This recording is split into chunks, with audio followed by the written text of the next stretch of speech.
Okay, Assalamu alaikum everyone.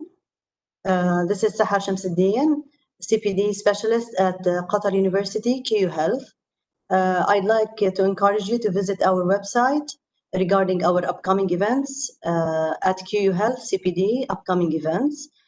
Please join us today for our webinar, Psychological Flexibility at COVID-19 Adversity with Mrs. Daysir and Mrs. Ivana.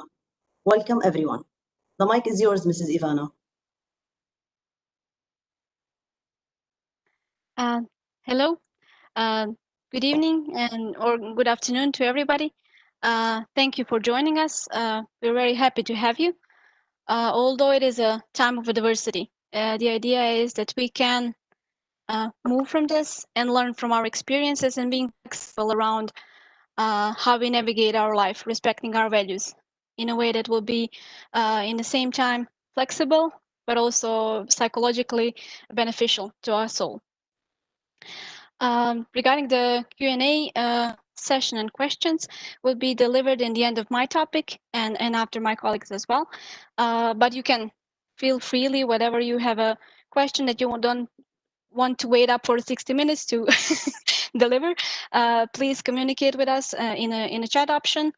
Thank you everybody once again. I'm just going to shortly share my presentation and we can begin. It was a busy day for everybody, I can imagine.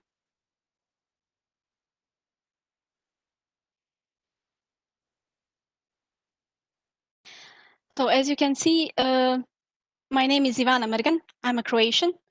I'm a psychologist, cognitive behavioral therapist, and lately I found out my passion in acceptance and commitment therapy. This is a transdiagnostic psychotherapy approach that I will be sharing some insights with you today, especially related with COVID-19 adversity.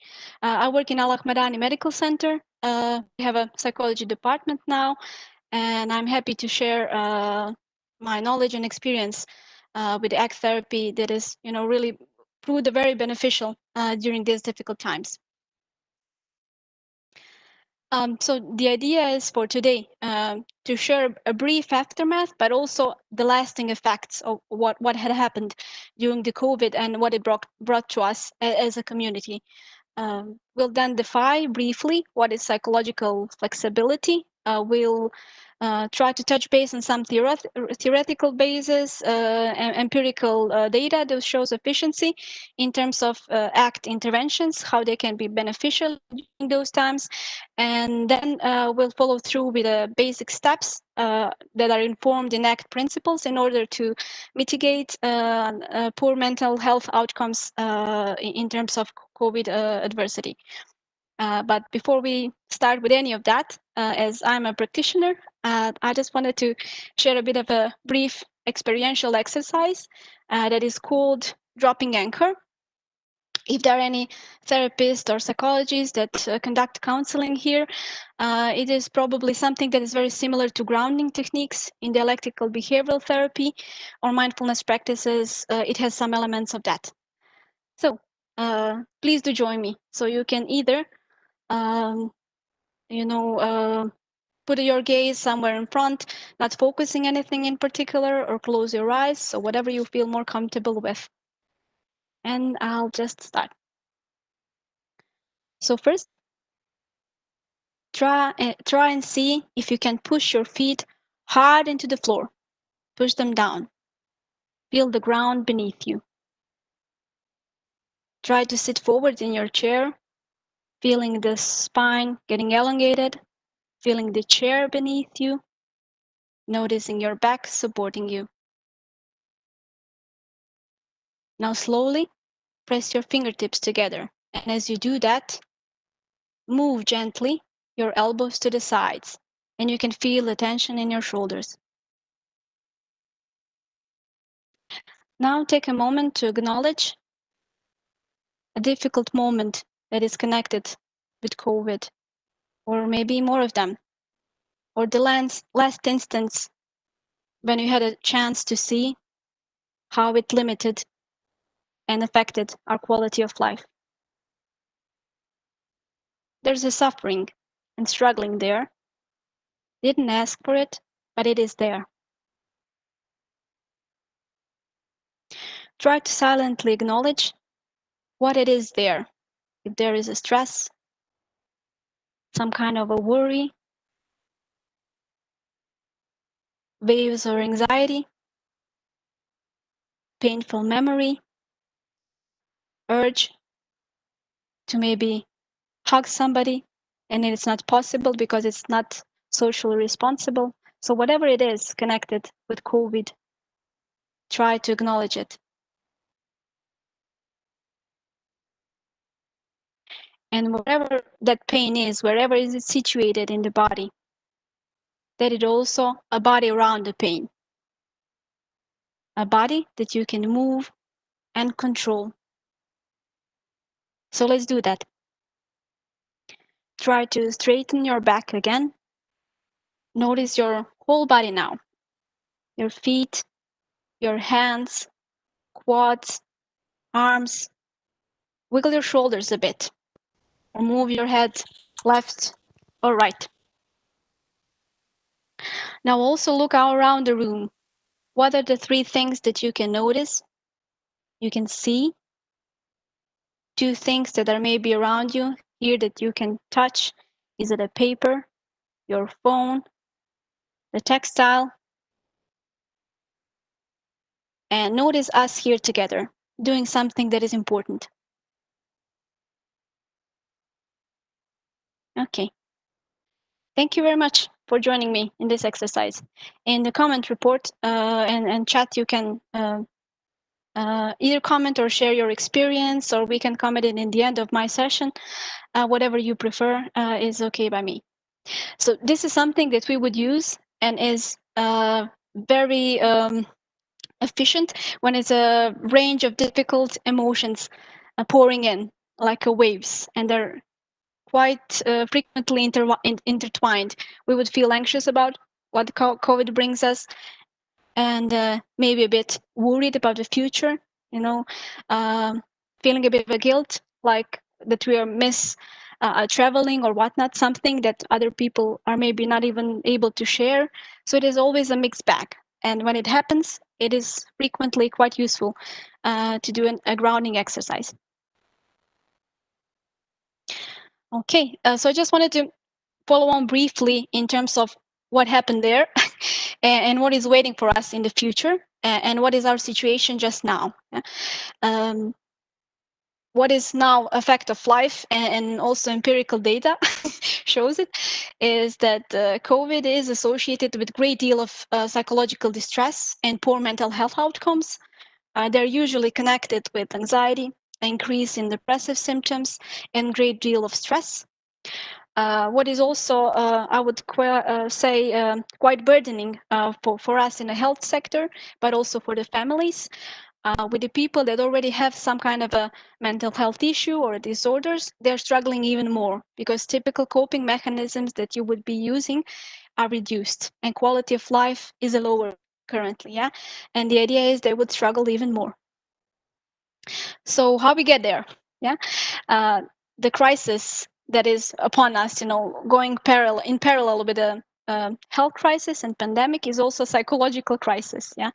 Because we're in a situation that is a lack of predictability, high in intensity. We don't know how long will it last. We just count infections, try to figure out, following the procedures, looking for the numbers each day. Yeah, and the idea is it instills a sense of, well, will it end? Yeah, and in the same time, it is a lack of skills, useful skills, and problem solving that we would usually use in difficult situations. They're not attainable just now. It is something that is out of our reach. It is happening everywhere. It is very aversive, and it is overlapping, pervasive. Yeah. So the idea of having a lack of predictability, high intensity experience, and you feeling less able to cope with it, in a combination, it brings us where we are now. But there is a small area, if you can see that overlapping, where we can make a change for us and for our families and communities. So what happened? So when we ended up in crisis, it is a great deal of different processes that are going in parallel to that. Yeah. And one of it is definitely loss and change. And I just wanted to briefly mention how the process looks like and where we are now currently. In bulk, we don't have to be each of every one of us in the same phase, but we're navigating back and forth, if it makes sense. Yeah.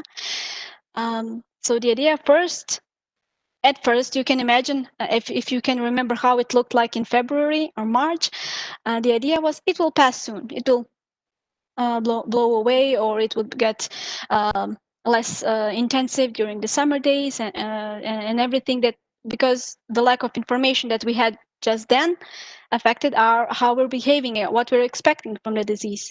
Yeah. And then the measure started.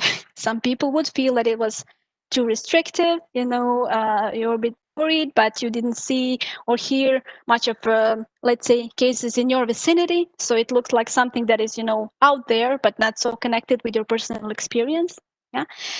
And we would get, a bit frustrated, angry, worried, not knowing what it is there, And then we're getting more and more information. So we're informing ourselves and trying to decide on appropriate direction from this part on. And accepting that this is our reality now. What is also interesting from my side, I don't know, it's not fun, but it's interesting that aspects of current situation also overlap with phases of collective trauma response in the communities. So it will be a sudden impact and surge, in numbers, and then a heroic phase where we're all able, and willing to sacrifice our personal, let's say, space and things that we were engaged on former to that, just to get back to the community. Yeah. And then it shattered a bit because you had a disillusionment phase where there is idea whatever I do, it is too small because the event is so pervasive and so big. I'm just a piece of a puzzle. And then rebuilding of a community starts. So this is something that can last, as you can see now, over 2 years even. Yeah, when something is seriously happening and can affect badly and have poor mental health outcomes in the communities. So it's something that will last and be with us, unfortunately, for some time. So the idea is, if this is difficult, unusual problem-solving exercises and the way of thinking is not so helpful, sometimes it can seem like you're playing a tug of war with your worries, sense of guilt, being overwhelmed, monotony, boredom kicks in because you're trying to follow up all that is suggested and recommended and being very wary around that people and trying to figure out and do what's best for you and for them. Sometimes it feels like it is still not enough, and we would feel anxious and then would question ourselves, why is this anxiety coming up, firing up? What is happening there? Yeah. And the idea is, the answer is quite counterintuitive. The idea is to drop the rope. While I'm playing, the tug of war and trying to beat what is on the other side, I'm focused on a struggle, not my own experience, not anything else, just to escape the unwanted emotions, thoughts, and everything that is there linked with COVID. And the idea is, if I just drop the rope, metaphorically and physically, what happens there? I maybe can get more aware, try to open up to my experiences a bit, and try to focus on doing what matters, because the idea is playing a tug of war with yourself. And this, what anxiety, stress, and everything is. The idea is, we're struggling with ourselves. The idea is then to try to acknowledge it, accept it, the part that you're not able to change, and try to direct your actions in a meaningful way and direction, if it makes sense. So this is the 3 steps or 3 aspects what ACT brings into the game that is maybe something new. A bit of a more awareness, being open, and being more engaged informed by your own values. So all ACT story is linked with something that is called relational framework theory. Yeah? So that is a nerdy name for something that describes how we learn and attain language. Yeah. So we are special in those terms, like any other creature in the planet, that we can learn not by only our direct experience. Yeah.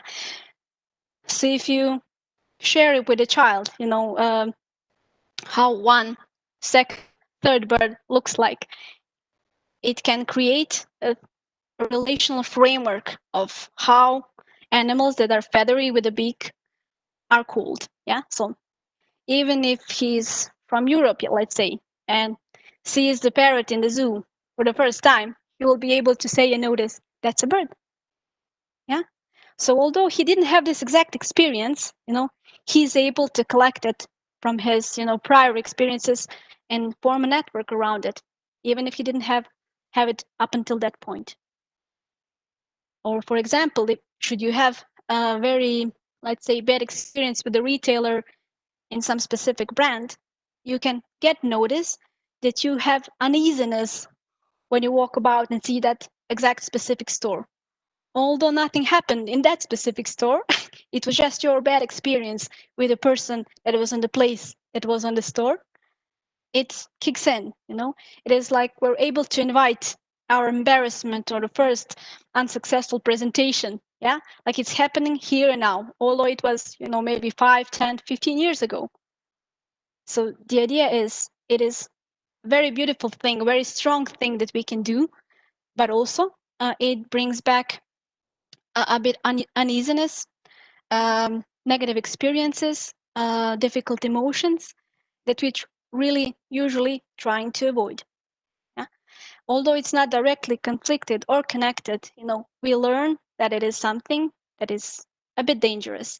And our natural, let's say, instincts and how we usually function is to try to avoid something that is unpleasant. But what happens when what's unpleasant is our own internal processes. Yeah, it's getting more complicated. So I just provided you with a short example. So how would relational framework work in terms of COVID? If somebody got infected, let's say in a specific mall, you can even sense the uneasiness when approaching your local store. Although it's not a mall, it's a store, you know, but there is similarities around that mental framework of yours. Yeah, something that where a lot of people come in and out, that its frequency is a bit high. Maybe it is dangerous. Yeah, although, and let's say in a real situation, real life, day-to-day life, nothing changed a bit, but you created your own network that is now, you know, something that is a bit aversive situation for yourself. According to that specific theory, the idea is that the stress, you know, difficult emotions are not obstacles per se, if it makes sense. Focus on trying to escape the internal instances, internal experiences, and what prohibits us to live according to our values is something that is, you know, diminishing our mental health and well-being. Yeah. So the whole point is, although it sounds a bit weird maybe at first, but it works. The point is not just to feel better per se right now, yeah, yesterday, as we would like it to be, rather to feel better in order to be able to engage in our life in a meaningful way. So this is just a brief, let's say, comic relief, how it could look like. So if you're going to some kind of a very nice place, a trip, let's say, yeah, and you would have in your school bus, let's say, also people that you're not so okay or don't hang out with, or even that you are not having a good relationships with. Yeah, would you cancel your trip just because of that? Yeah, the idea is, no, you will be directed towards your values, something that is meaningful to you and the experience that you want to attain. So this will be part of your journey, but not the end game. Yeah. So for example, in the COVID let's say script that we had previously on, if I connect, let's say, my local store and mall, I can get uneasy, and then my relational framework can work it up and enlarge. So I would be very wary and trying to evade going to the public spaces at all in general. Yeah.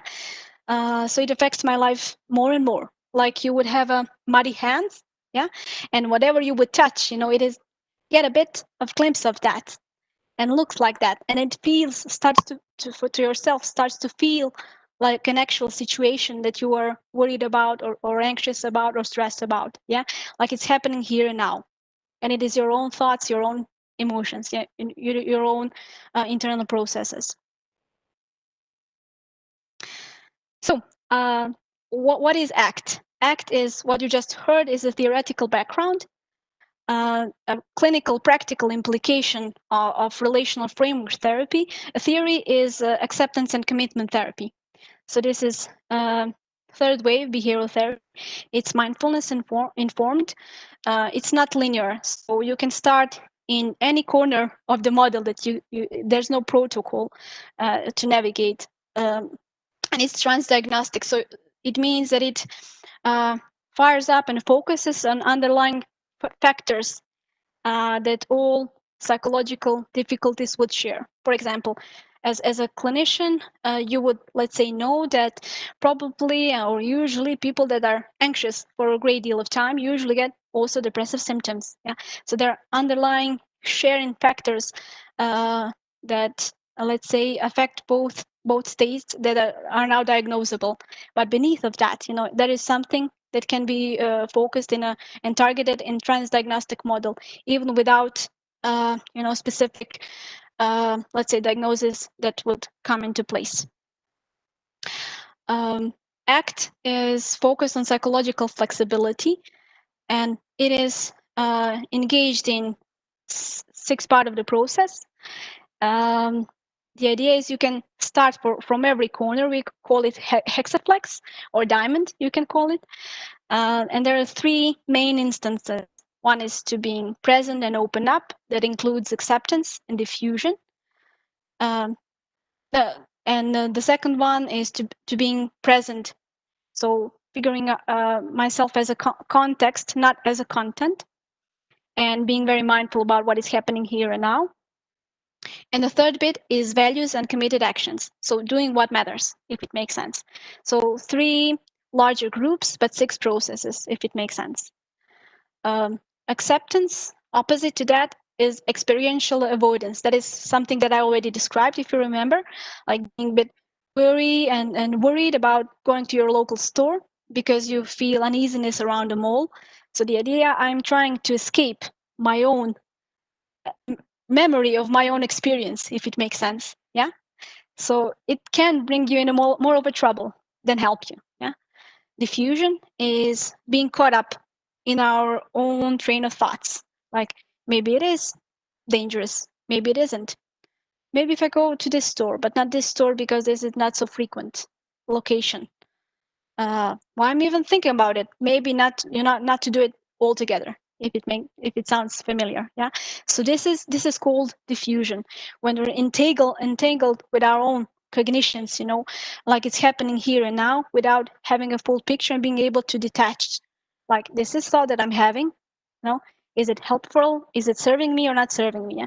The idea when you're entangled, you're not able to see that. It's like wearing a glasses with specific filter. With the time passes, you're not even aware that you have a glasses on. Yeah. Being present in comparison with worrying about future or feeling guilty about the past is something that is connected with mindfulness. My colleague will cover that area. And self as a context is the idea that by ourselves we are not a summary of our spiels, scenarios, and life stories. We are experiencing them, but we're not defined by them, if it makes sense. The idea is to try to figure and have this specific perspective in mind when thinking and deciding what to do next. Values are focused on specific quality of being and doing, like being curious or being empathetic, altruistic, being true towards yourself.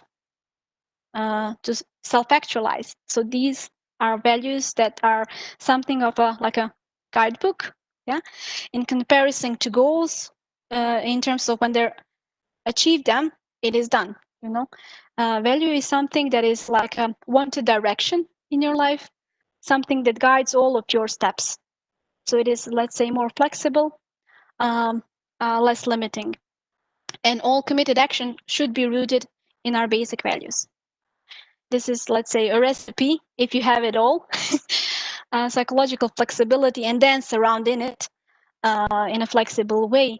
It is something that will bring you, emotional stability, and it will be easier for you to navigate even the difficult times. So now is your turn.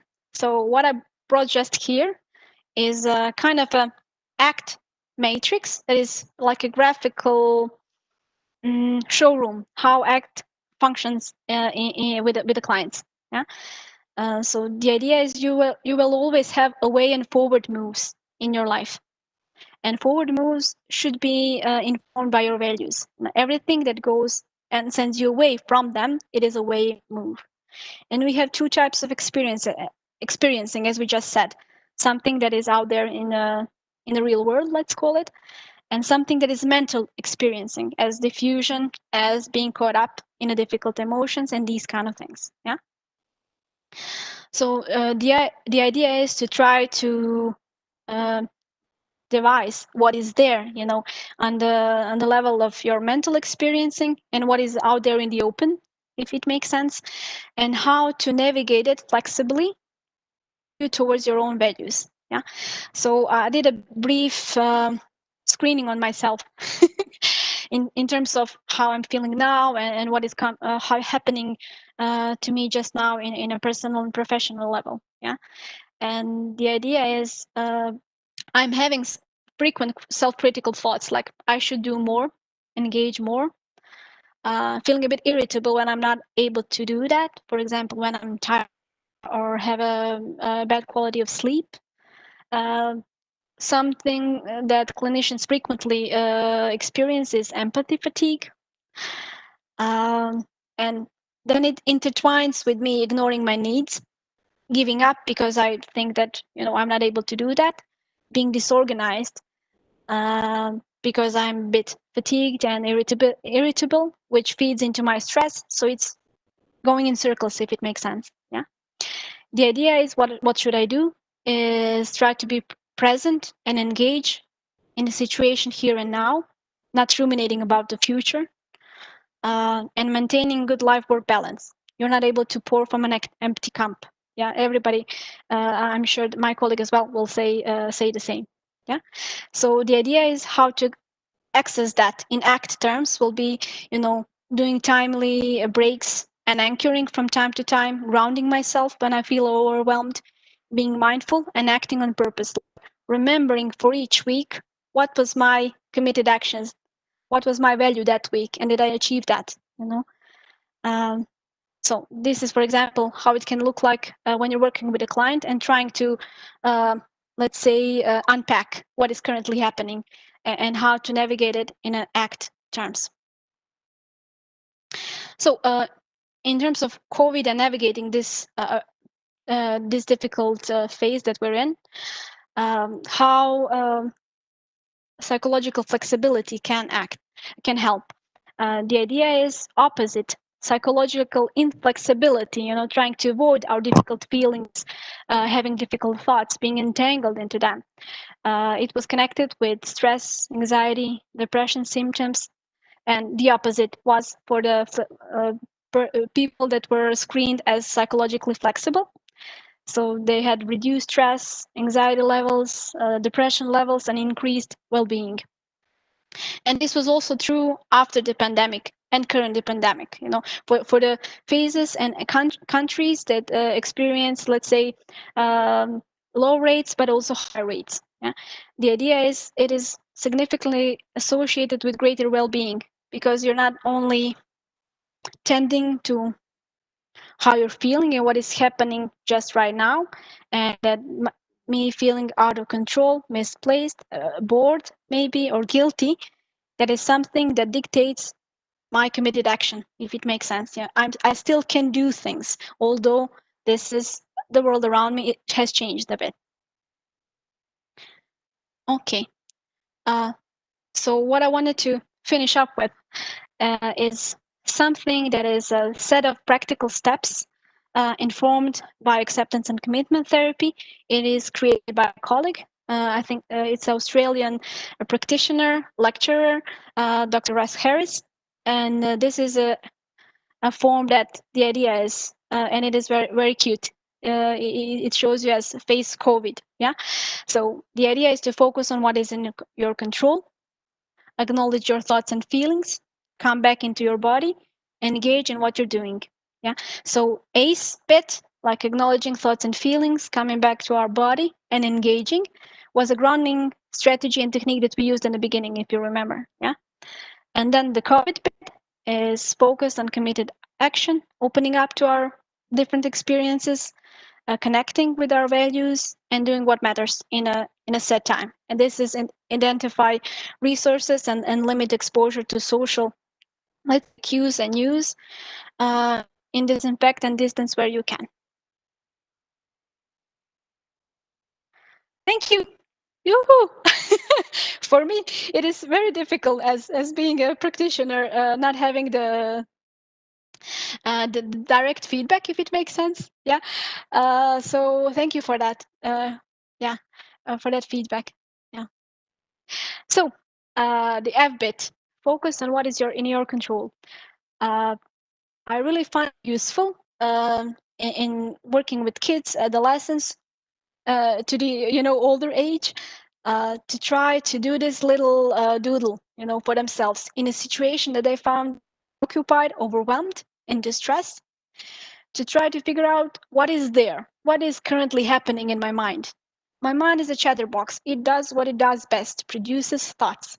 Some of them, they're efficient, useful, helpful. Some of them, not so much. And the idea is to try to lay it out and see what is there. Yeah?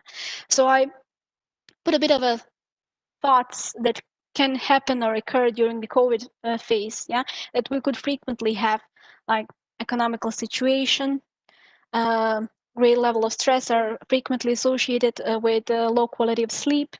Yeah, the pandemic, that it could last forever. There's no sense of control. Yeah, I'm not able to travel. I'm not able to visit my parents, my folk. Yeah, so the idea is to try to focus on what is currently in our control. Yeah, so for the time being, with disrupted sleep, not knowing when will it end, people losing jobs, not taking vitamins regularly, so I'm worried about my immune system situation, not able to travel. Okay, so what do you think? What could go in what is in your control circle? You can do it in a chat or.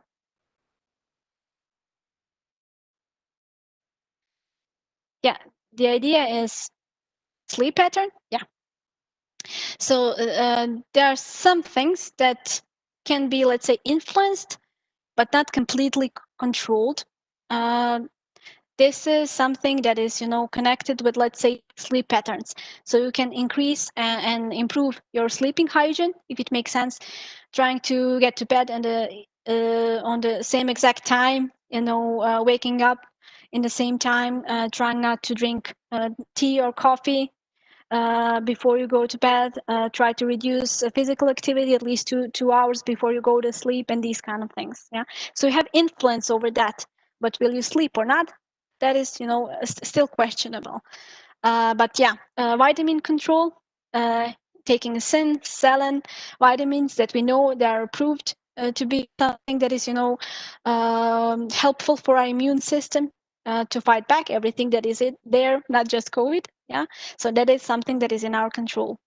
And things that we can control: economical situation, duration of this pandemic, when you're going to be able to travel, these kind of things. So the idea is to try to focus what is currently there and what something that we can do something about. Yeah. So we're not only left at mercy of our train of thoughts, because they would usually get us stuck. This is if you remember the part of the crystal that we talked about earlier on. Okay, acing, we did the grounding and dropping the anchor exercise just in the beginning. The idea is to try to be patient, notice, and see whatever is showing up, then try to refocus on your body, because focus on your body brings you here and now. It makes you, this instance, to be very mindful, yeah? And the idea is to re-engage your energy in summer, what is important, something that matters. Next steps are focused on committed action and being able to open up. Committed action is always informed by our values. The idea is how I want to live this life, or what I want myself to be when this, let's say, pandemic is over. How I want to handle that, if it makes sense. What I'm, standing for in this diversity. Yeah. Opening up means making room for difficult feelings and thoughts, and it is connected with mindfulness, but it is also has some kind of a patch-on, add-on, something that is really good to implement on a daily basis. And if you're ready for that and open to that, we can do a short, brief exercise that is also mindfulness informed and is focused and derived in self-compassion. So self-compassion, I don't know how, let's say, knowledgeable you are about the concept, but it includes 3 different aspects. Yeah, the idea is to be being mindful, realizing that it is what my experience is a part of a human experience. Is it something that everybody goes through? I'm not alone in this. And third bit is, providing yourself a bit of a self-kindness. So these 3 types of different skill sets all feed into the self-compassionate skills. Okay, so if you're ready, I would like to invite you to join me in a brief exercise. It also helps with stopping being in a tug of war with our emotions, our thoughts, our urges, yeah, and providing ourselves with a bit of a self-compassion here and there. Okay. So same rules are applicable in terms of try to either gaze somewhere toward or close your eyes if you feel comfortable. Try to sense your feet on the ground, your spine elevated, the crown and the top of your head. And try to think about a situation in your life that is currently causing you stress. It can be increased workload because situation in company was bad and maybe some contracts were terminated. It might be that you're wondering where the next will be when you see your parents. So it can be connected with COVID, something that is on a daily basis, or something that is bigger to that, some life choices that you preoccupy just now. Try to invite the exact feeling, the exact moment when you experience that. And you can even sense, if you're there, tightness in the chest, or weariness on the eyes. Maybe your self-composure will change because your body also reacts on how you would feel. And try to simply just notice what is going on in the area of emotions, your thoughts, your body. You can try and notice and name it, like, this is stress. This is how anxiety looks like. I'm preoccupied with stress response just now. I feel overwhelmed. Next, try to send yourself a message. I'm not alone. We all struggle. It makes me human, if anything. Not deficient, not different,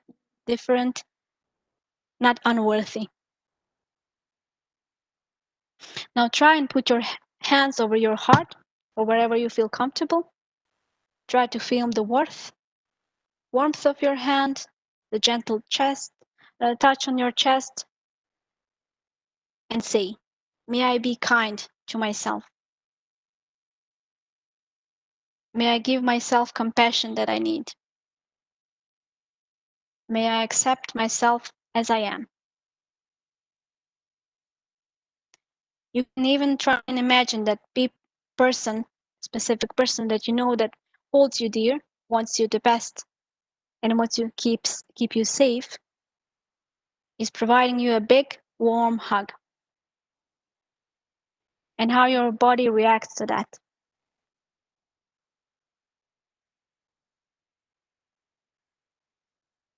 Try to stay with the sensation a bit. Bathe in it. Enjoy in your self-compassion.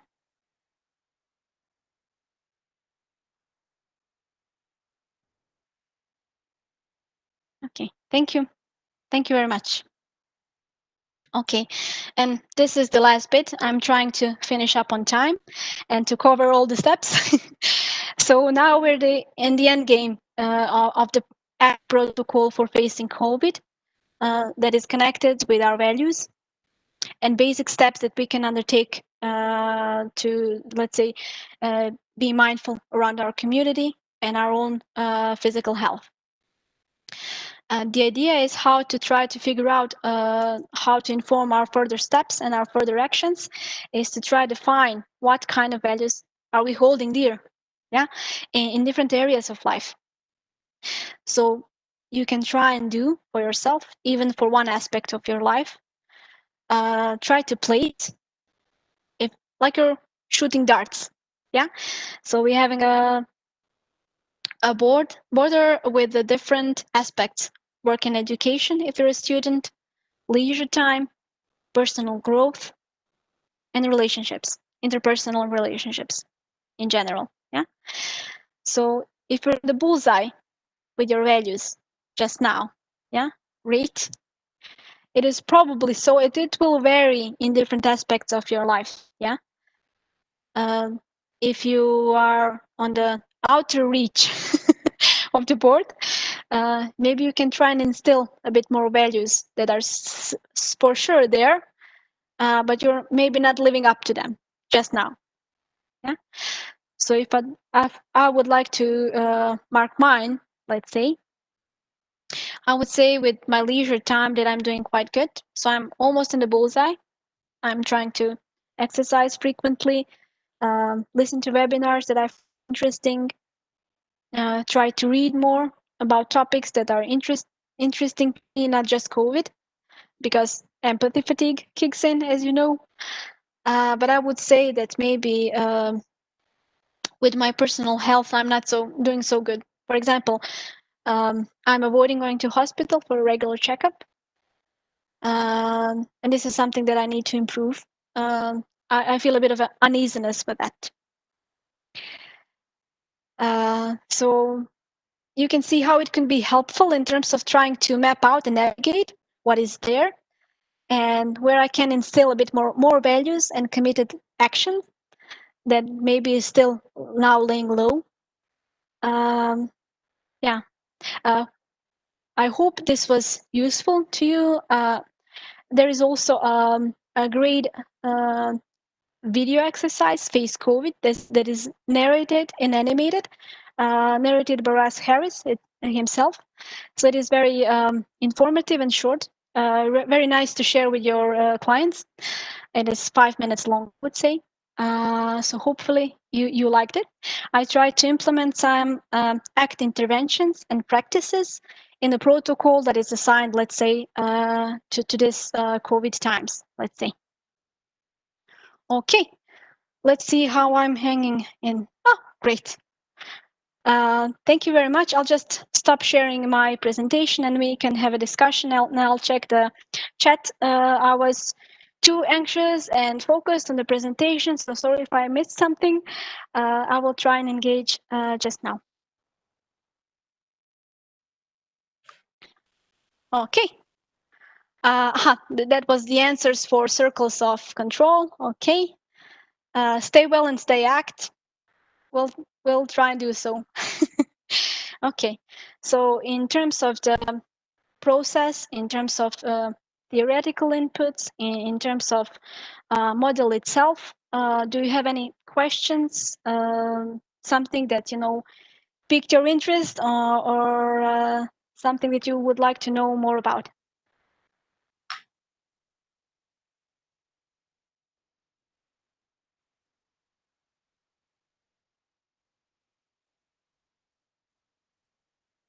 So I have a question here, Ms. Ivana. Mm-hmm. Okay, let's say this COVID-19 lasts for long. Mm-hmm. As you have mentioned in one of the slides in the presentation. So is this situation will last longer and longer? So this anxiety and fear and stress and these things. So how can we overcome all these things, all these feelings? Yeah. Yeah, I gotta admit, I'm not original in that, because people already done that in terms of empirical data that shows that population and communities that are in restricted, let's say, life and work environments, for example, polar expedition astronauts, what they would do is build on the 4 blocks of resilience, mental health resilience. Yeah, and the idea is to try to at least engage in that one bit that is in your control. Break it down in a weekly basis, monthly basis, something that is attainable, but also a motivational goal for you, to maintain the stable, let's say, level of engagement. So you still have something to look forward to, but you're not, frustrated because the end game is not so near. Try to find ways to tackle boredom and monotony. So trying to engage in things that are pleasurable, not just work, not just something that is something of a need, if it makes sense. And what was the fourth path? Yeah, engage in a meaningful social interactions. So although we're socially distancing, we're not distant emotionally and cognitively, yeah, and in communication. So we can always stay in touch with people that bring us joy. They can also bring us a bit of a compassion as well, be there for us, ease up the stress and anxiety that builds up from time to time, for sure. So these will be, let's say, 4 types of activities that are helpful in environments that are not so rich. Yeah, thank you so much.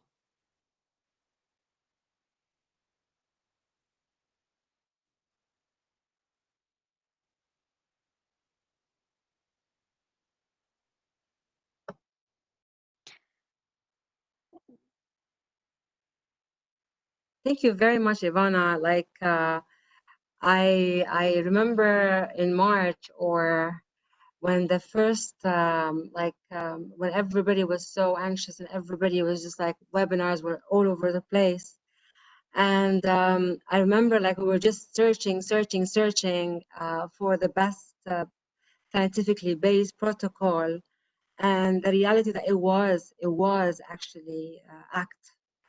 It's been proven, tried, and it's been helping a lot of people in different places. Now, to what extent, from your experience with clients in the Middle East and in the Arab world, that ACT can work with that too? Mm-hmm. Well, from our clinical experience, I had more benefits with ACT than CBT. Especially exercises that would engage in more, let's say, visualization and working with the body. Communities here were more open and keen on that than focusing on techniques that are in a hardcore CBT style, like reframing or identifying cognitive distortions and trying to fight back with our rules and belief systems and these kind of things. So in terms of what I experienced, I had more benefits with ACT while working with the community here than the CBT. And I think it is also beneficial because this is very flexible in terms of you don't need a specific diagnosis to have a protocol to work on that, if it makes sense. It is very flexible so whatever you identify that is a current issue for a client, let's say that it diffused in his thoughts, or that she's too overwhelmed a bit and not mindful, more or less say escapist, or trying to fight with her own sensations. I found ACT more prominent in that areas, and the idea is when there's no end solution, as this let's say COVID is currently, that it is more beneficial. And with let's say even diagnoses that are similar in type, where CBD is maybe not so flexible or beneficial, like chronic pain or substance abuse or trauma. It was, in the same level of efficiency, but let's say subjective feedback from the side of clients were that they enjoyed ACT more. Thank you so much, and I believe so, because I really think that even in the model that you put, Ivana, either it's like with the Arabs or like different cultures, they can put their own values within. So you work with the client with his own It's something universal. values. Yeah. Absolutely, absolutely. So it can be customized. It's not customized per se now, but with the clients, you customize it to the client's goals, values, finding meaning. And that's why I really find it, I'm one of the biggest fans, I told you, with ACT, and would hope to be Thank you. my mentor. Yeah, absolutely. Thank you very much, Ivana, for this. I'm Thanks so a lot. glad to be with you today, and thank you for your attention and time. Thank you so much, Ivana. Do we have anybody from the participant, or can we know the background just in the chat, like psychologists, practitioners, nurses, what's your background, so then we can actually work with that. Yeah, this will really help a lot. Absolutely. Especially the second one is just purely practical. So it depends on the background. We'll give you more or less. So we gotta enjoy it. We're here to enjoy, learn, and enjoy more while learning. Yeah. So we encourage participants actually to use the chat box just to write their background.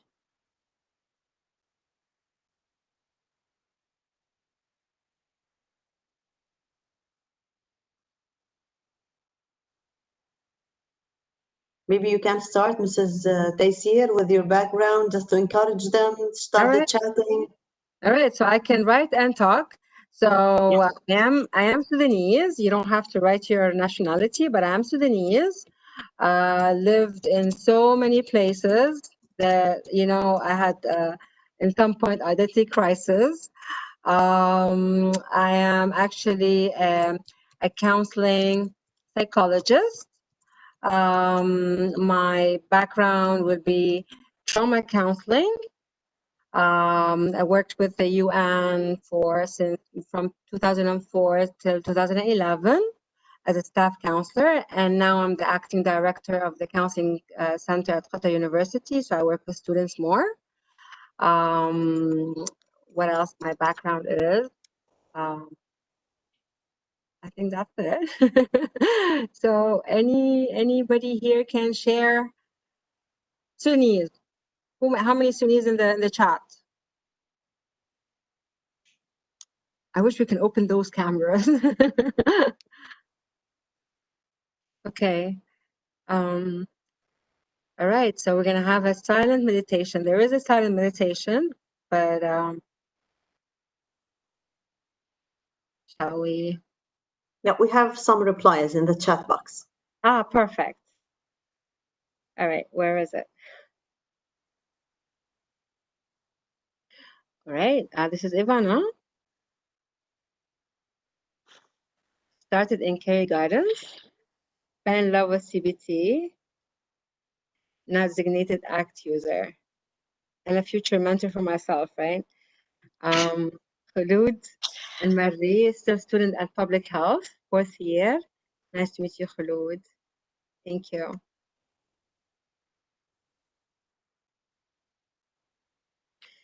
Okay. Do we have an orthopedician with us? Nice one.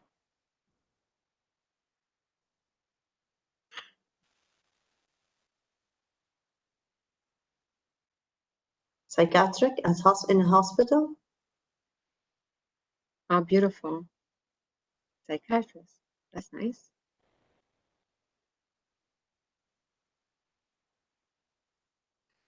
Yeah, all the nice places to bring a bit of a mindfulness in these difficult times. Yes. Especially with Sahar's background, you know, I really Yeah. want to be there right now, you know, right there. A little bit of waves. Okay. So just like before I start my presentation and share it, I want to say that we're going to have like literally every minute and a half we'll be sharing a link.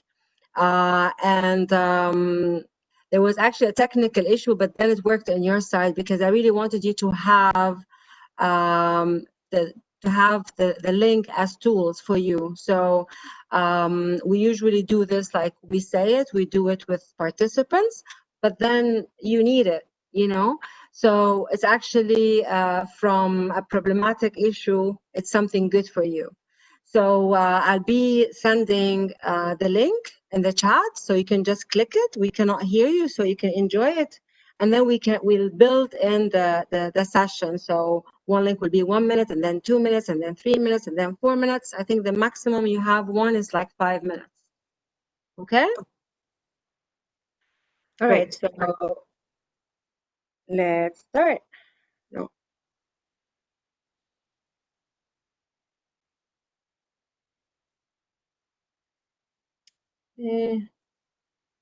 Are you monitoring the chat box, Ms. Stacia? Sorry? You're monitoring the chat box. You have one of the replies saying that she's Sudanese, she grew up in Malaysia and moved to Qatar in 2016. Yes, she's an engineer background, has an engineering background, and she has always an interest in psychology. Salma Al-Tayyib, nice to meet you, Salma. Yeah. Thank you so much for sharing. Thank you for coming. I heard. Would you like to speak? Or I heard something, right?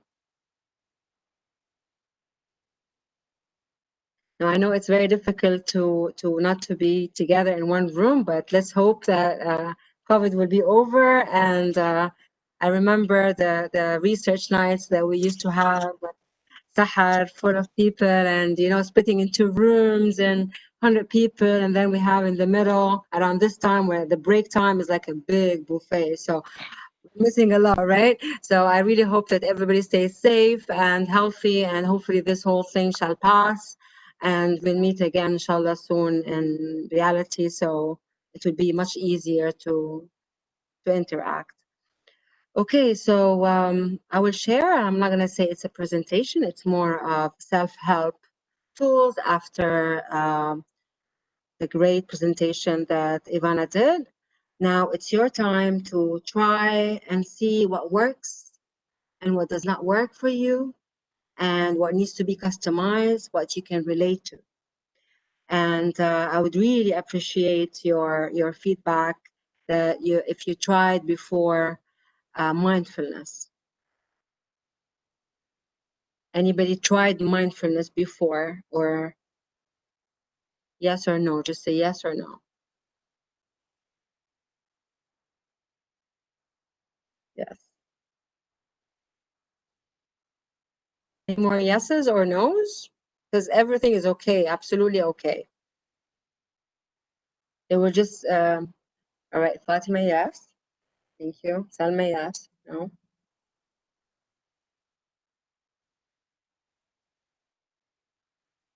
Okay, beautiful. Ivana.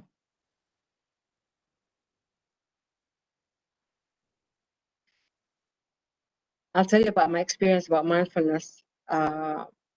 I tried it when we were mindfulness driving helps. Yes.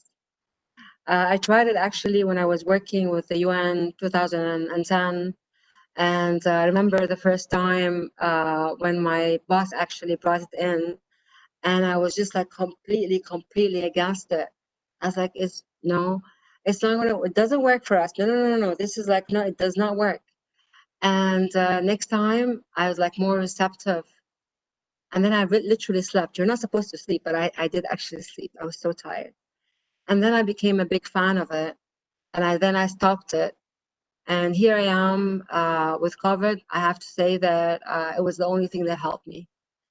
Like, you know, we're still locked. So like for like my dad is an elderly, so we're still locked. So it's what's keeping me going, you know, it's that grounding. So what's mindfulness? Any idea? I already told my like, Ivana, you're not part of the answer. I think it's a student complex. You never get over the student complex. Maybe to mute myself. No, you'll enjoy the practical tools. All right. So there's like different backgrounds in the room. So what we'll do is like we're gonna build, as we said, a state of mind, feeling happy.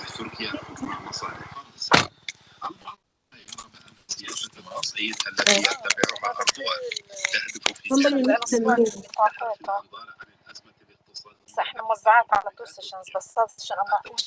Somebody needs to mute.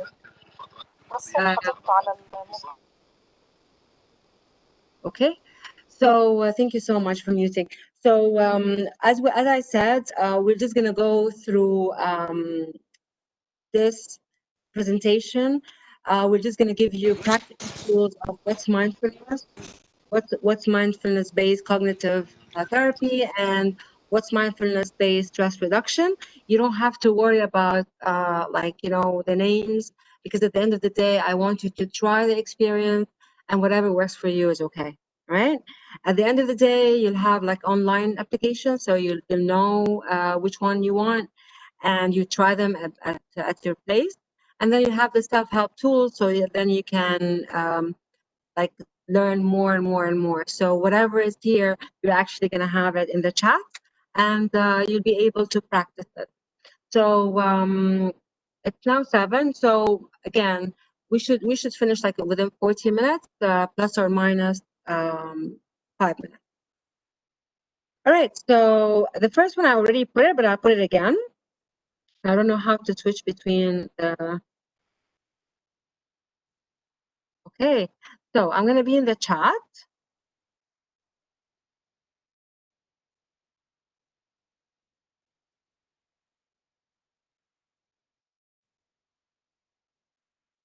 And I will give you the first one. Before I do that, I just want you, I cannot see you through, but I just want you to take a deep breath from your nose. Inhale till you fill your chest, and then exhale as if you're blowing a balloon. That's called deep breathing. So inhale from your nose, hold it till you can't hold it anymore, and then exhale. So that's called deep breathing.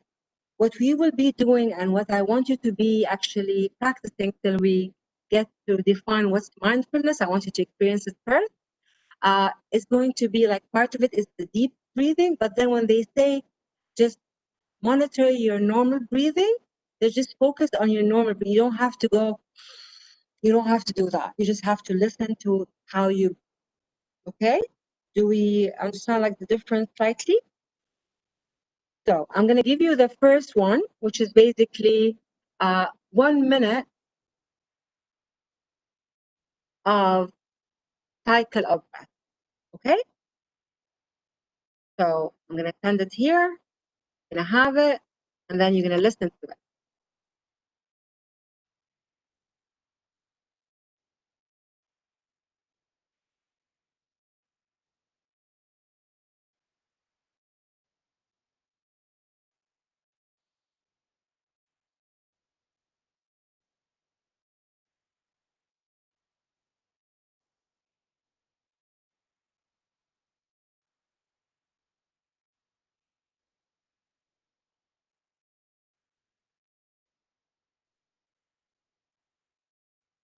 You're not able to hear even when you put it? No, everybody's going to do it by himself in the chat.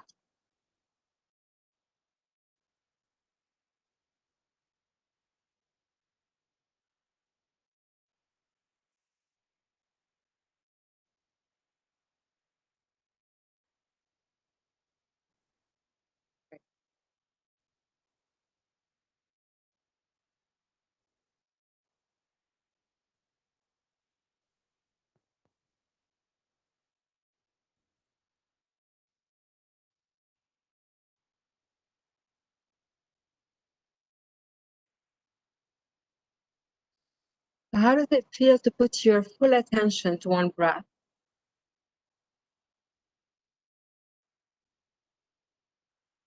Then I'm going to give you the second one. So this was the first one. This is like 1 minute. Now we're going to go into the second 2 minutes mindfulness breathing.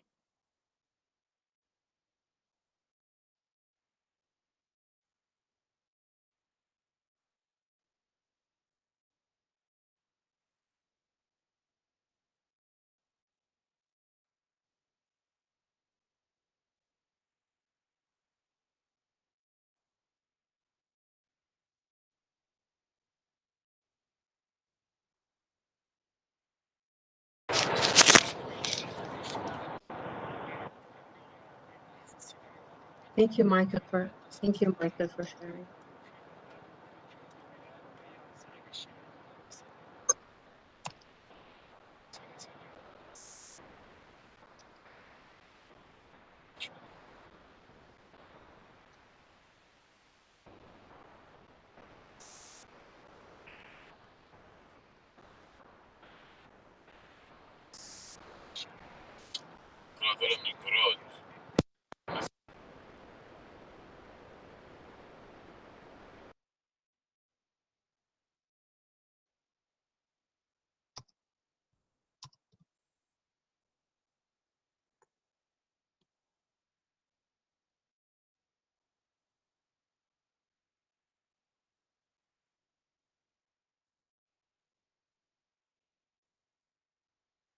Okay, so now we finished the second. We have one more, which is the third, before we define what's mindfulness, what mindfulness is.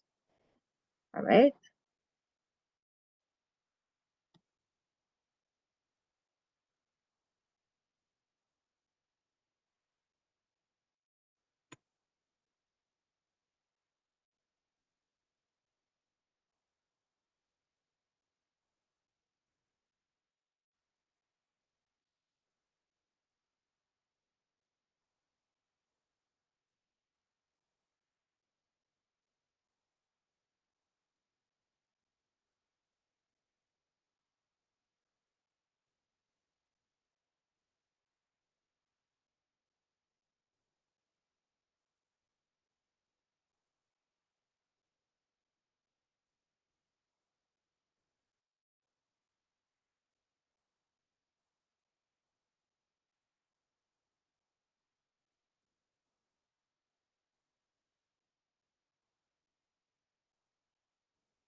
Okay.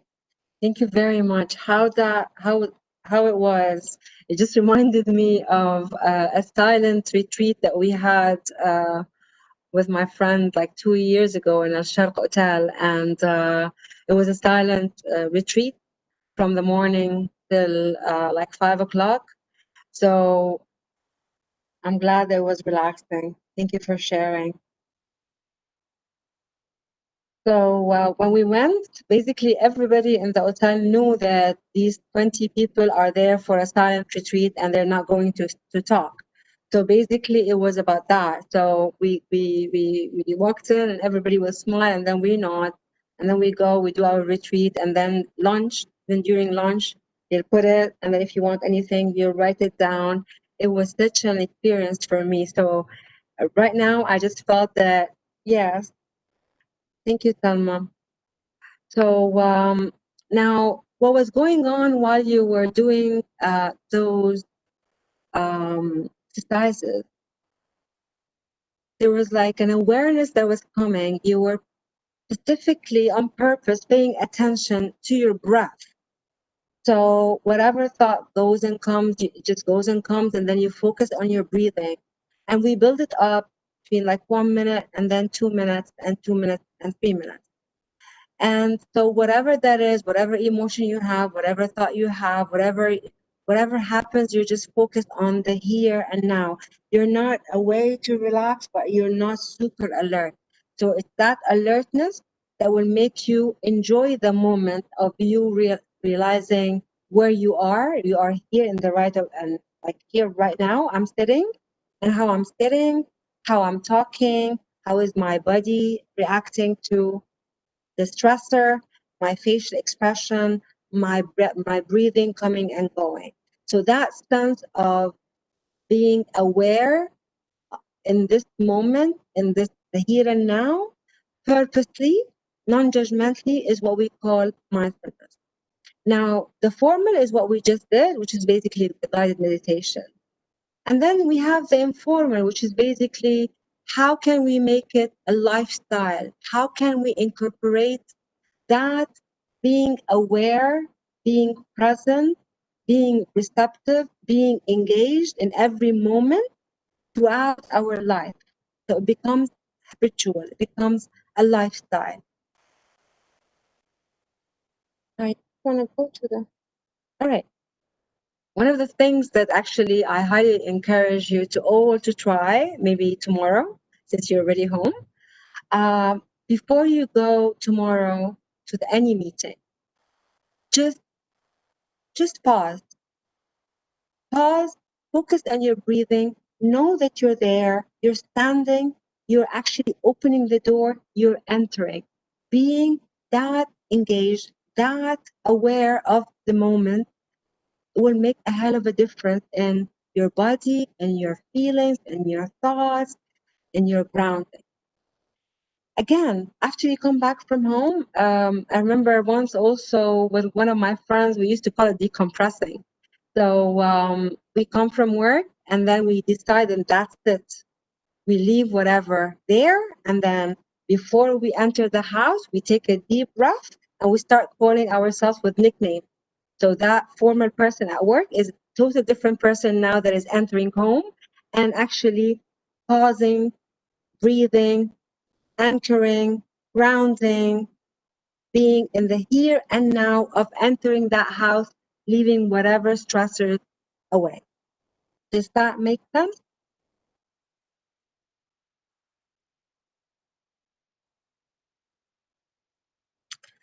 Okay, now I know that you're all home, and this is my favorite part of the whole presentation since I'm already hungry. So we eat, like, I don't know if you can actually see. So I've got like now, just in case I felt hungry, so I've got like 4 chocolates and raisins. So what do we usually do with raisins? We just hold them. I don't know if you can see like 5, 7, and then we just like chunk them, right? So now I want this, like, I'm just gonna give like a minute or two for whoever, like, you know, just to grab a raisin would be perfect, or a chocolate, or a nut, or a date, anything that would be great for us to try what do we mean when we say mindful eating? I'm going to wait for you, though. It's very tempting. Maybe I can eat one normal and then the other one mindful.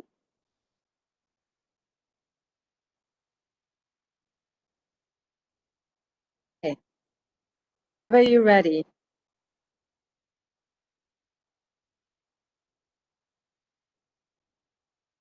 Just bring anything that you can eat, like raisin, chocolate.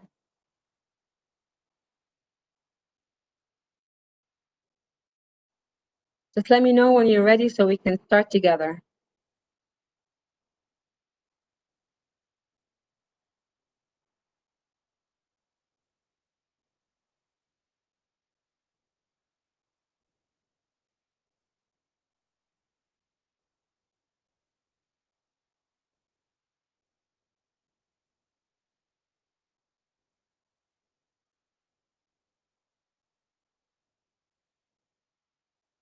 Ready?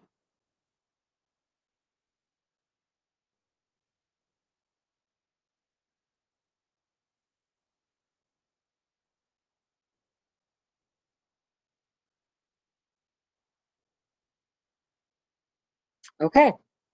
So let's hold the raisin, whatever you have, a raisin or a chocolate. I cannot see you. And let's just assume that we've never seen a raisin before, all right? So with that curious mind, just like little kids, you know, when they're like little and they want to know, what is this, mommy? What is it? But what is it called? But how does, let me just hold it. Let me just touch it. What is it? Don't have chocolate or raisin? Whatever you have. Whatever you have next to you.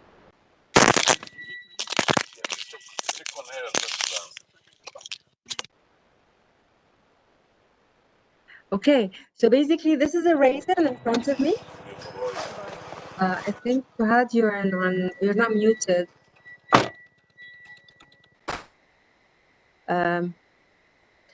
Okay, so we have the raisin in front of us, and then we're gonna touch this as if it's our first time to ever touch a raisin.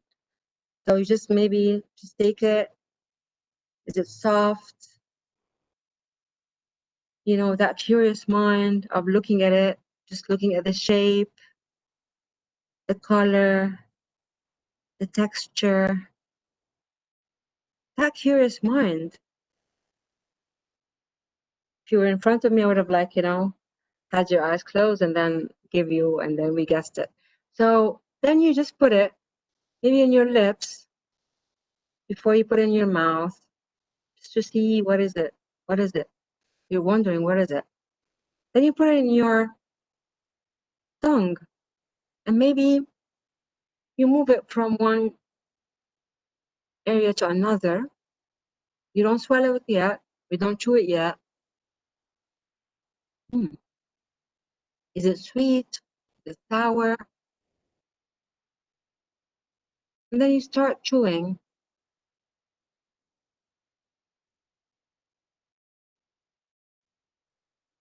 Trying to get the taste very slowly.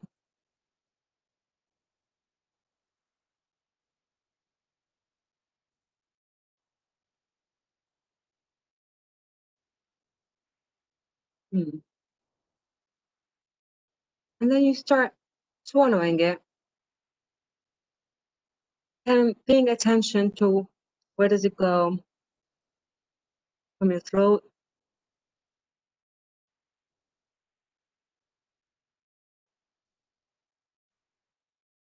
That was a raisin. What did you guys have?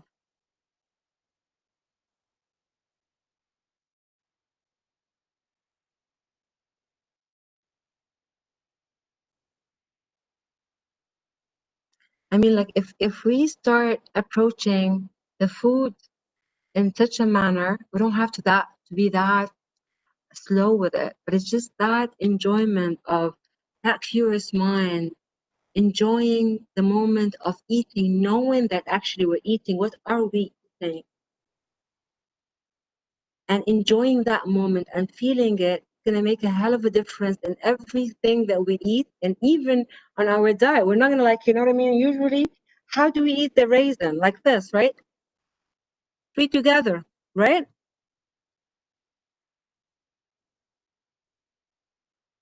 Any thought? Any thought somebody wants to share this experience?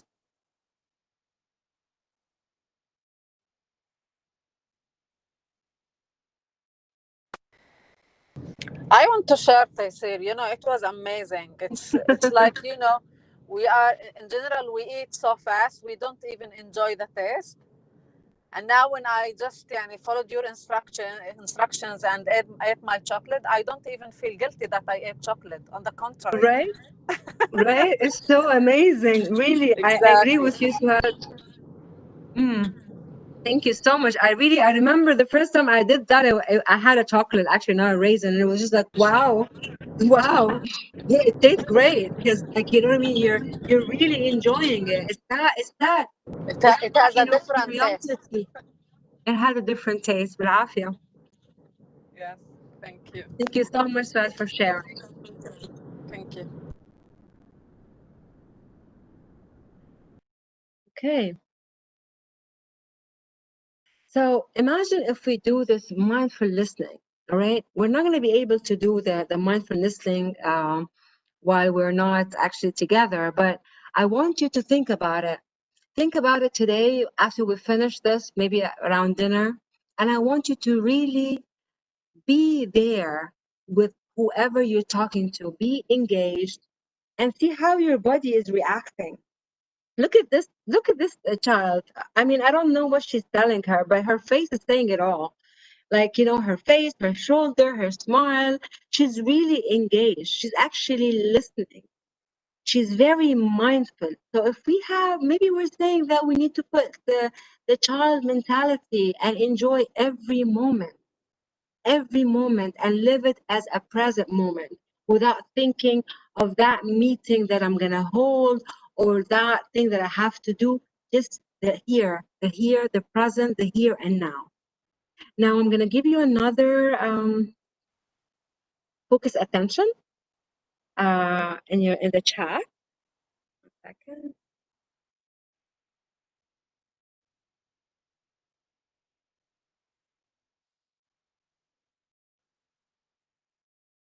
Okay, here we go. Called focus attention.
Finished?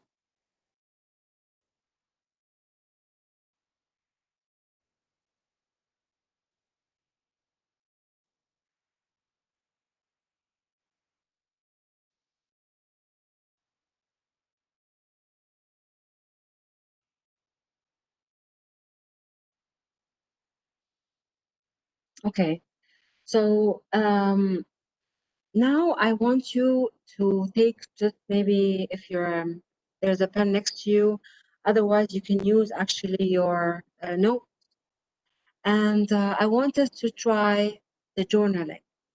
I mean, the journaling is used in many therapeutic interventions, but with mindfulness today, I want you to think of what is it that, like, what if I get what I want right now?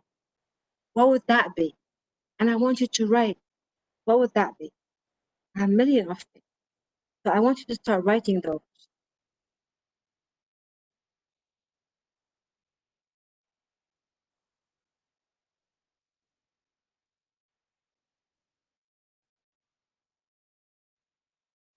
And then perhaps you want to write how you feel about getting what you want right now. Imagine if I can get this right now.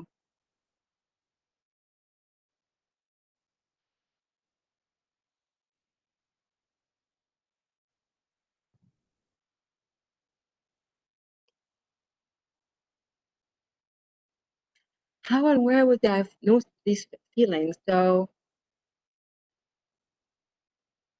whatever you're feeling, where would you notice it? In your gut, your tummy, your hands? Where would you notice these feelings?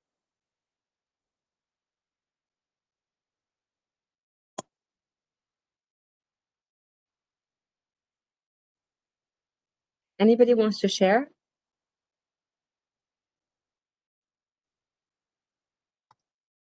If I can get what I want right now, that would be to travel, see my soulmate, be in the beach.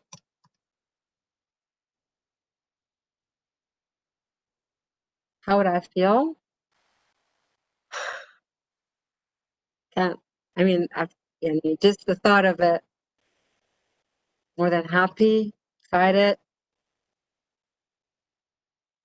I can feel it in all my body. Anybody wants to share? I mean, this happy thoughts. What if I get what I want right now? What would that be?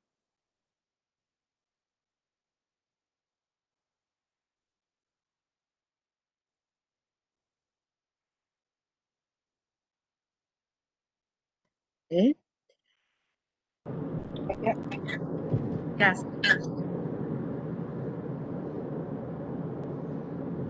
I can't. I can't go home to the comfort.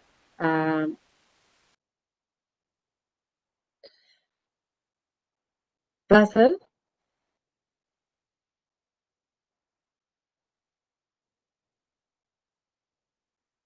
you made me tear.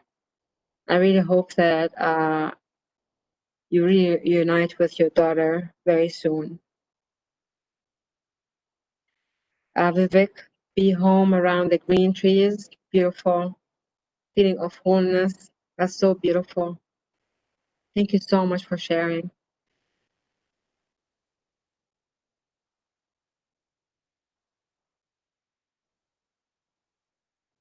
Okay, I skipped one, but I can give it to you. I'm looking at the time.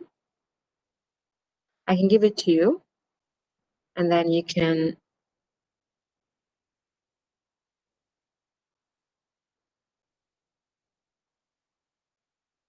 That was the focused attention. Do you want to do it?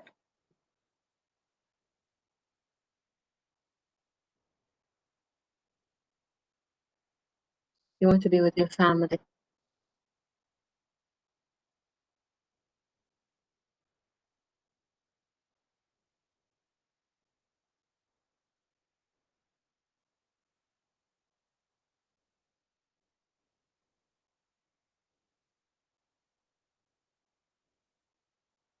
I don't want to miss any chat.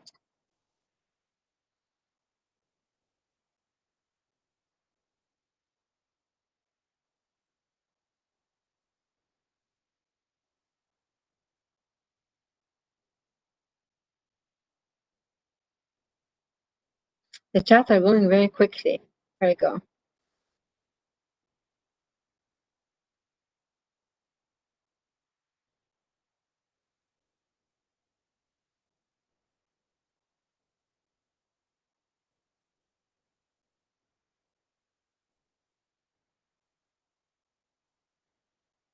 Sorry, I think I messed it up.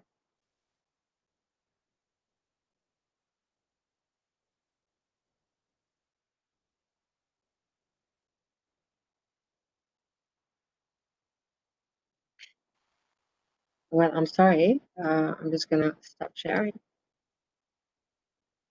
All right. I want to be with my family soon. Feel very happy to be with them and to do the things we do before.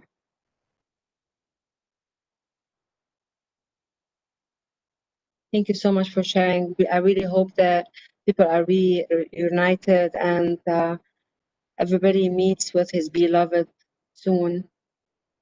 I want to see my father and give him a tight hug.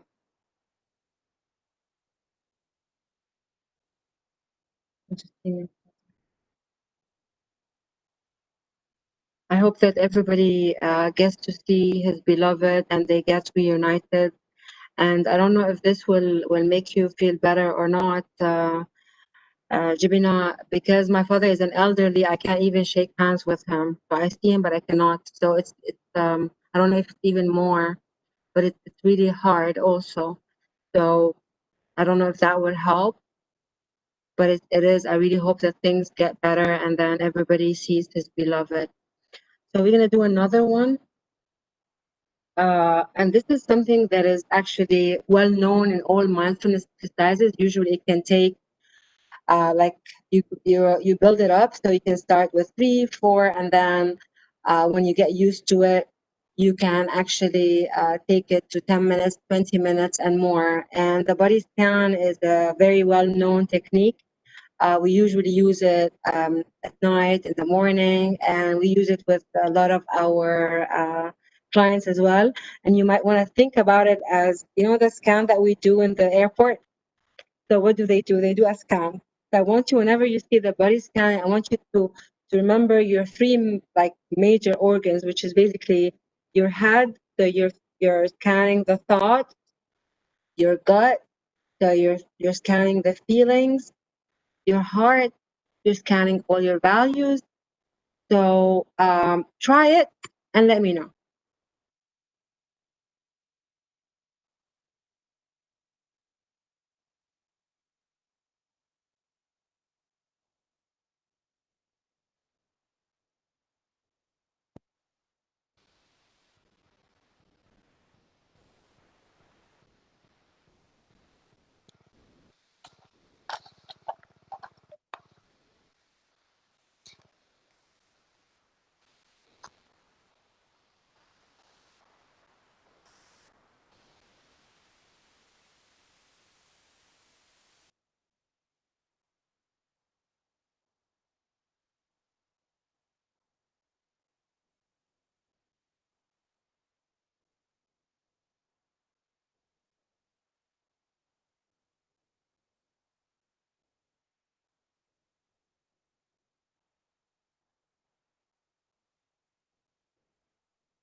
Okay.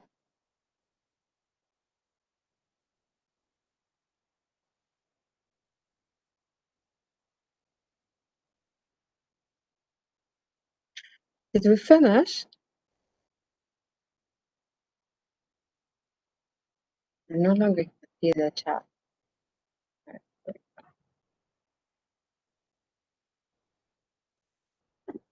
Okay. Thank you. Thank you, Adam. It is very difficult to run a mindfulness chat session without. Okay. So basically, again, we're going to go back just a little bit. We're not going to go in a lot into the series, but Ivana talked about the ACT, which is acceptance and commitment therapy. And we, like for the practitioners here, and we always talk about mindfulness-based stress reduction. And the mindfulness-based cognitive therapy, they're all like, they're all, the core of it is mindfulness. So they all have an accepting way of relating to whatever is happening in this present moment. They differ in the problem they address and the technique they add, but I don't want you to kind of like focus, is this MBTT or MBSR or what is it? Because at the end of the day, now they're kind of like fading and each one is taking from the other the best. So they're kind of being incorporated in a way, if that makes sense. So at the end of the day, it's important to know a little bit about it and to do whatever techniques work for you, and you can still customize it and do your search and say, you know what, they said this, but you know what, this would work for us. And again, the question I'll ask while you're doing this, I want you to always check, is there anything in the culture that you do that is similar? Is there anything that, you know, all of these interventions, they're not religiously based. Yes, it came from the East, but then it got modified. So it has nothing to do with the Buddhist religion or the yoga or anything, right? So again, that does not mean that you can add your bit. Like I frankly speaking, can say, and I really apologize for those who are like, you know, super religious and they might felt offended from whatever I say, but mindfulness really helped me in my own prayers, really. It just made me focus on the movement, putting the awareness and focusing on this moment. Now, whatever it takes, if it's working with me, it's working with me regardless. So I just want you to put that in the context. Whenever I say something, that doesn't have to be fixed and cement. You do it your way. Whatever works for you works. Okay, it's not moving. Okay, so though we're not going to talk much about the theory, but we cannot talk about mindfulness-based stress reduction without talking about Dr. John Kabat. So he is the founder. I know that we're running out of time, but I'll try, I don't know, maybe to send you all the links. He actually is a doctor, so he was specialized in molecular biology in the US and Massachusetts. I don't know how to say it. And then he's the one who discovered the mindfulness-based stress reduction. So it's an 8-week program, and then after that he retired, and everybody got to know about it, not only in the US but internationally. So it's used in healthcare centers with the organizations. We used it. The idea of it is just, again, mindfulness with the focus of breath, with a focus of guided meditation. It's really great with insomnia. It's really great with chronic pain and mood. And depends on the time, maybe we'll be able to watch little, but I just want you at least to see who he is. I'm sorry that the technical issue is now I want it. Now with this one, it's a bit different. So at least I just want you to see, even if you can't hear, you'll be able to hear it later on.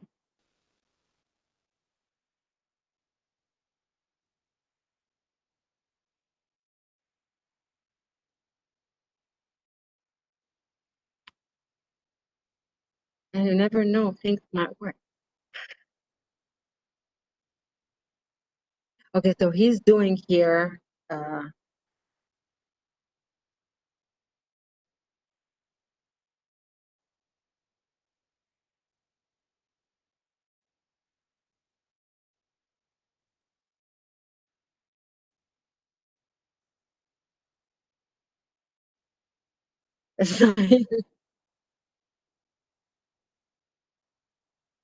Can you hear?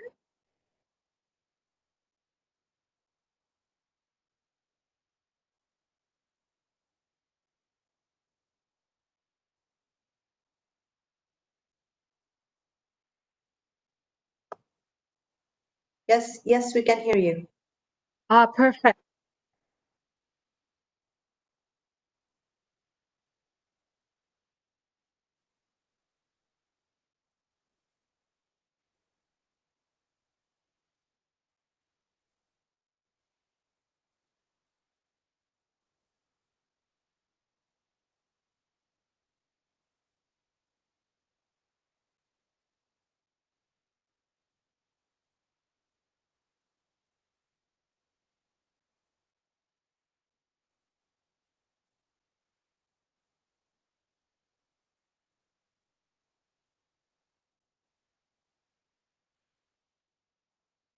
However, we can't hear Dr. John.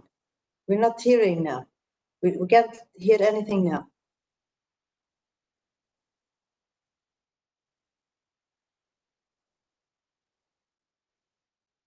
Okay, I'm just gonna stop it.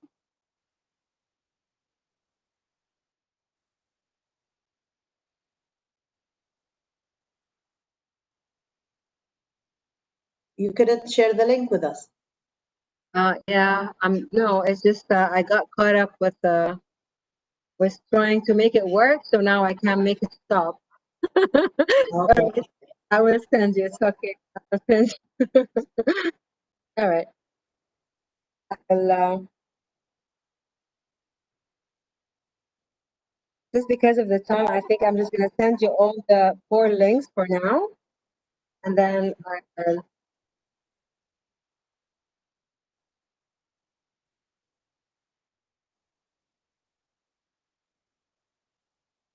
Okay.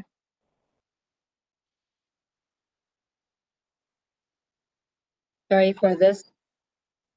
I just cannot make it stop now. It's just I sent you all of them. Yes. Okay, but I now can you hear the background? No. Oh, perfect. So I'm the one who's only affected. Okay. All right. So at least let's just do the what I want you to just little bit.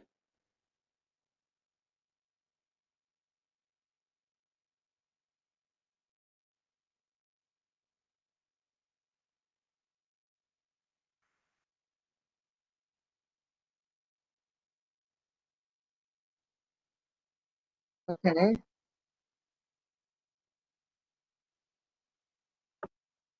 So basically, in the link, you will be able to see to watch more links.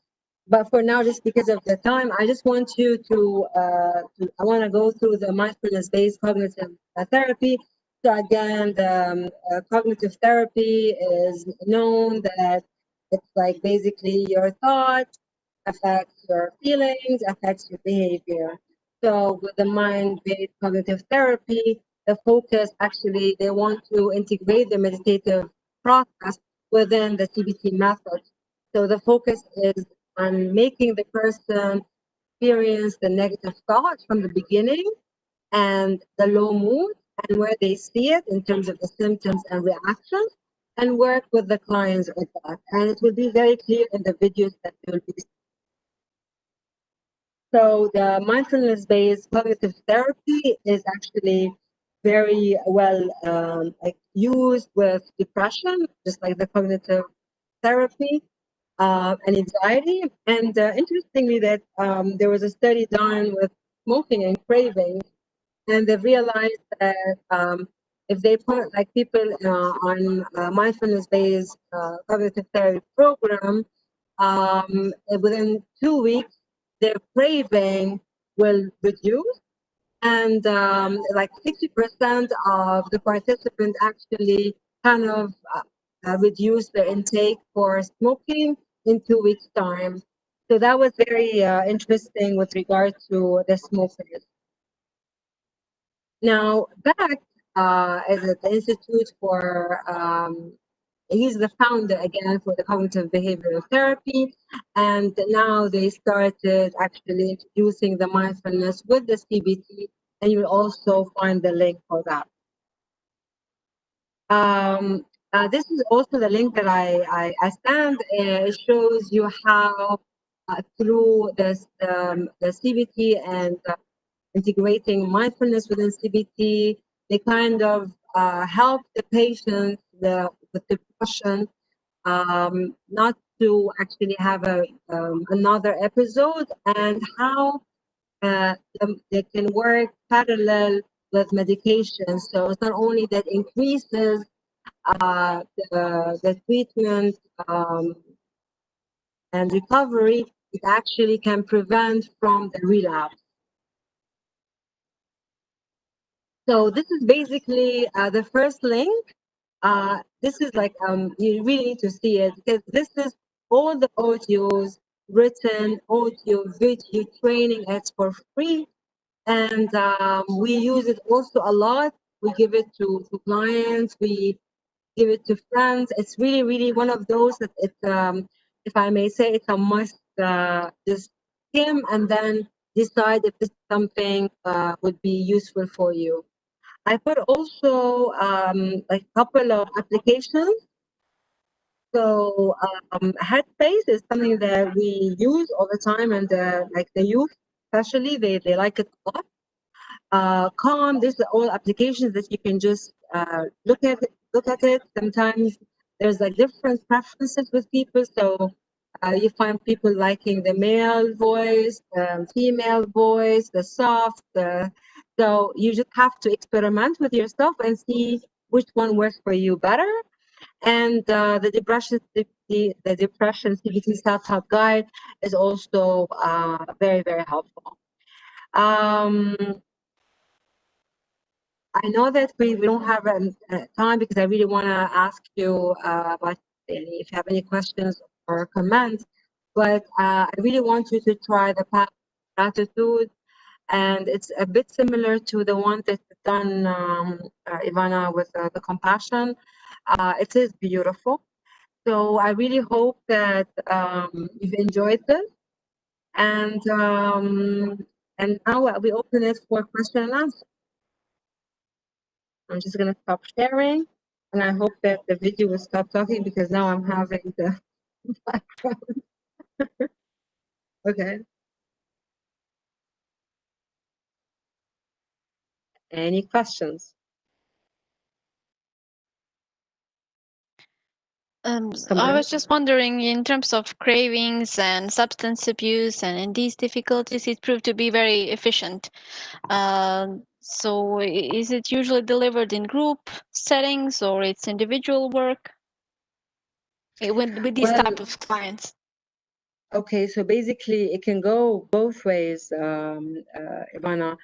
So usually, I mean, like if we're gonna go for the motivation interviewing and combining it as a support group, that can work. And within that setting of, the support group, you can introduce the mindfulness-based cognitive therapy, and also it can be done with one-on-one. So I mean, like it can be both. But if you're asking about that specific study, that specific study was done as a support group. Okay, thank you. You're welcome. Any more reflections, comments? Anybody wants to share? Not my chocolate, because that's going to be after my dinner. Actually. So, Ms. Taysir, just a quick question, please. Sure. I want you, if possible, to reflect more on the effect of gratitude, the positive effect of gratitude, please. Okay. So again, we can do it through mindfulness, and we can do it through culturally based things. Like the impact, if I wake up in the morning and just, we call it in the colloquial, counting our blessings, right? Like I have a gratitude that I'm actually healthy, gratitude that actually I have my family, gratitude that actually I can afford to get my cup of coffee. Finding that, reflecting and being aware, if we put it in the mindfulness context, being aware of this moment that actually I am here in this present, having gratitude for my family, having gratitude for the chocolate that I'm gonna have, knowing what I'm doing, feeling it. That's a lot of positive energy that's around me, surrounding me, giving me that moment of grounding. So again, if we are to take anything from this presentation, my presentation will be, how can we enjoy the moment, being grateful, being compassionate, being empathetic, living the moment, being engaged, being our genuine self, reflecting our values, as Ivana said, and being who we are in this moment, non-judgmental of our thoughts. It is what it is, so be it. Our remember that there is one saying that says that I am full of imperfectionism, and I'm a masterpiece in one time. So I am a working document. I am a working person. I am imperfect, and I accept myself the way I am till I get to the masterpiece that I like. And yet again, I will continue to grow and grow. So I don't know if Ivana wanna add something.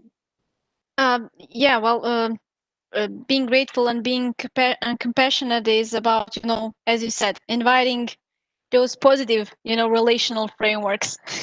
So we would usually be caught up in the negatives, or what could happen next, or things that we're worried about. In this way, we can infuse, sprinkle a bit of values and gratitude and everything, what is happening day-to-day basis. So to have a piece of that, when you wanted it, not just, a sense of an anxiety or being worried or preoccupied, it is a blessing, and we tend to look the other way, unfortunately. So I think it's very useful that you mentioned that. Thank you so much, Ivana. Thank you so much, Sahar. So thank you, everyone. Thank you, Mrs. Taysir, Mrs. Ivana. It was really a pleasure having you today with us. And really, I feel like now having positive energy after this webinar. Thank you so much for the great exercises, for the breathing exercises that we had with you as well. So for our participants, thank you so much. And don't forget, tomorrow we have another webinar for the research skills. It is appraising qualitative studies tomorrow at 6 o'clock as well. And please don't forget, if you want to just know what's coming in our CPD program, just visit our website. And it is CPD KU Health upcoming events. And thank you so much. Very much. Good night to everyone, and sweet dreams. Thank you. Thanks a lot. Thank you. Okay. Thanks a lot, Bye-bye. Ivana. Bye-bye.